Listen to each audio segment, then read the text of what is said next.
사도행전 28장 26절 보겠습니다. 그는 말하고 있다. 너는 이 백성을 향하여 여행하게 되었잖아. 그리고 너는 말하라. 본문을 바울이 인용한 것은 자신의 심경이 바로 이사야의 심경을 표현하고 있습니다.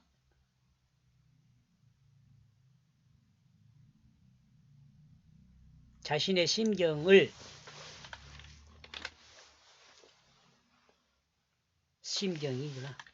자신의 심경이 이사야의 심경임을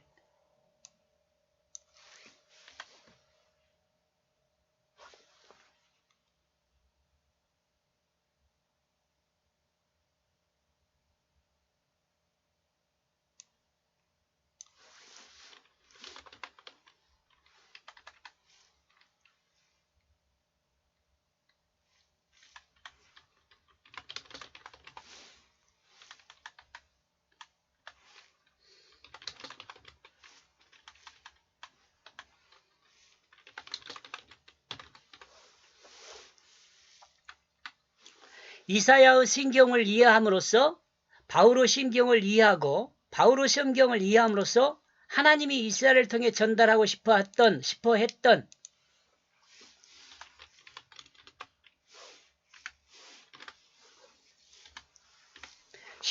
이야기와 바울을 통해 전달하고 싶었던 이야기의 공통점을 통해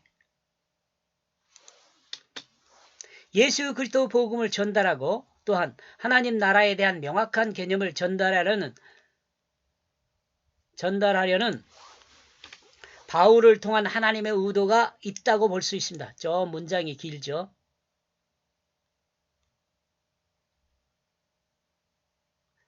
점을 찍어 보겠습니다. 본문은 바울이 인용한 것은 이사야 본문을 인용한 밑에 이제 이사야 본문 제가 기록을 해놨습니다. 본문은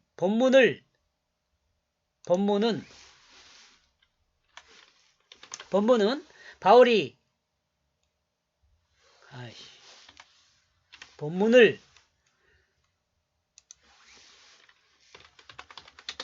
이사야 본문을 바울이 인용한 것은 자신의 심경이 이사야의 심경임을 포함한 것입니다. 이사야의 심경을 이해함으로써 바울의 심경을 이해하고 바울의 심경을 이해함으로써 하나님이 이스라엘을 통해 전달하고 싶어하던 이야기와 바울을 통해 전달하고 싶어하던 이야기의 공통점을 통해 예수 그리스도 복음을 전달하고 또한 하나님 나라에 대한 명확한 개념을 전달하려는 여기 있어요. 바울을 통한 하나님의 의도가 있다고 볼 수 있습니다.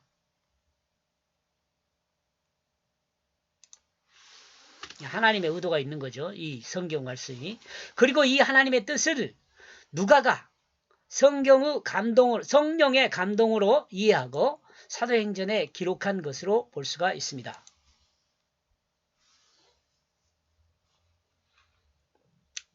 본문은 하나님이 이사야를 부르시고 또한 이사야를 자기 백성에게 보내면서 자기 백성 이스라엘을 이사야에게 소개하고 있는 내용이라 하겠습니다. 이스라엘을 이사야에게 소개해요. 하나님이. 이사야가 사역했던 시대나 예수님이 사역했던 시대나 바울이 로마에서 사역했던 시대나 하나님의 말씀이 보편적으로 모든 사람의 손에 있는 시대나 여기는 이제 우리 현재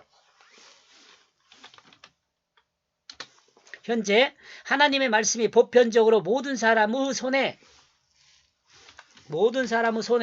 있는 보편화되어 있는 이 시대에도 모든 사람에 있는 복음이 보편화되어 있는 이 시대에도 하나님의 말씀을 하나님의 뜻으로 이해하는 하나님의 백성은 많지 않습니다. 결론적으로 이렇게 복잡하게 길게 썼지만 하나님의 말씀을 하나님의 뜻으로 이해한 사람은 그 시대가 이렇게 있지만 많지 않다는 거죠. 그렇다고 하나님 말씀을 이해하는 사람이 없는 것도 아닙니다. 왜냐? 바울도 있었고 이사야도 있었으니까요. 시대는 변하고 변하여 많은 변화를 가져왔지만 시대는 변하여 많은 변화를 가져왔지만 하나님이 진행하는 역사에서 하나님의 백성의 변화는 그렇게 많이 발전하지 못했다는 생각을 할 수 있습니다. 여전히 자신들의 지식이 풍부하다고 주장하는 사람들이 있습니다. 이들은 하나님 말씀을 듣고 눈으로 보아도 믿지 않고 있습니다. 그러나 겸손하게 하나님 말씀을 믿음으로 받아들이는 사람은 믿음으로 하나님 나라를 보고 있습니다. 여러분도 이와 같은 축복이 있기를 바랍니다. 너희는 귀로 듣게 될 것이다. 그러나 너희는 깨닫지 못하게 될 것이다.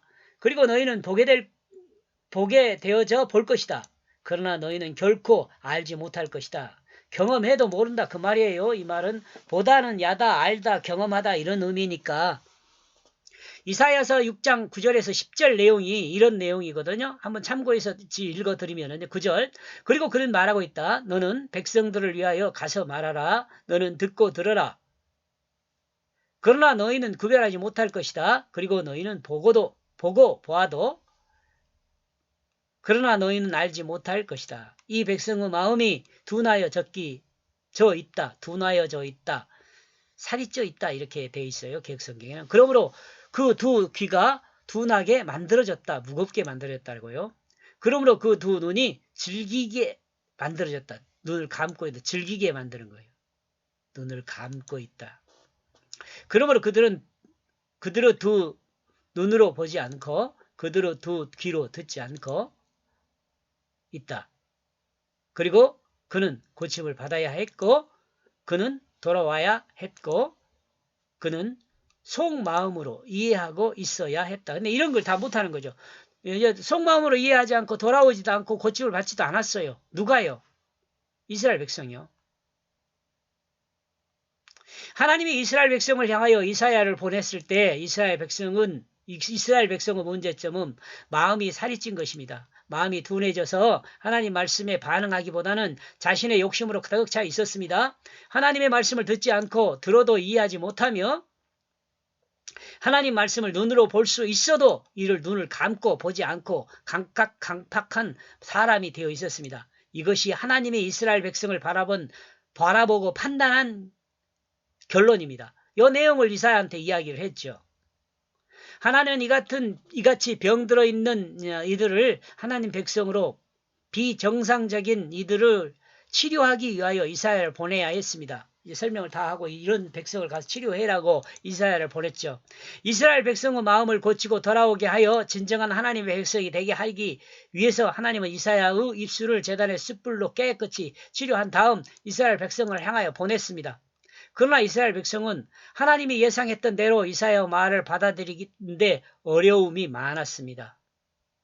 바울은 이때도 상황을 돌아보며 바울은 이 이사야의 이때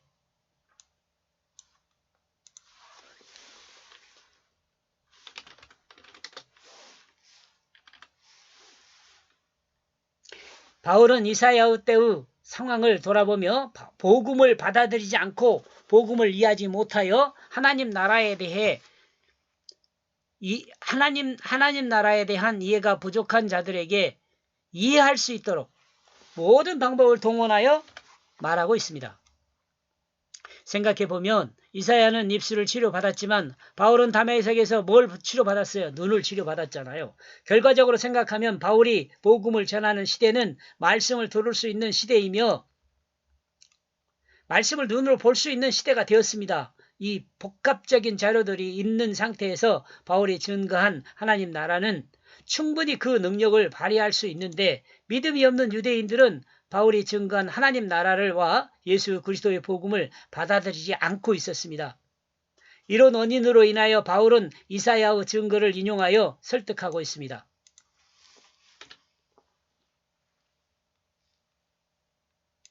여기까지 보겠습니다. 고맙습니다.